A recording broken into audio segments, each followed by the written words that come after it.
You ask Tiger to solve. This deals with linear equations with one unknown. The final result is x equals 6. Let's solve it step by step. Group all x terms on the left side of the equation. Subtract 5x from both sides. Group like terms. Simplify the arithmetic. Group like terms. Simplify the arithmetic.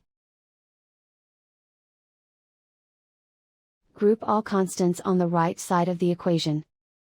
Subtract 4 from both sides. Simplify the arithmetic.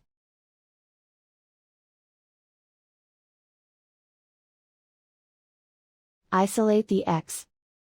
Divide both sides by -2. Cancel out the negatives.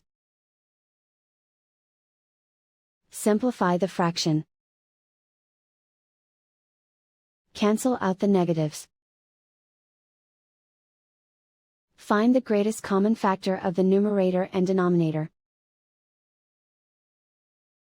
Factor out and cancel the greatest common factor. And so the final result is x equals 6.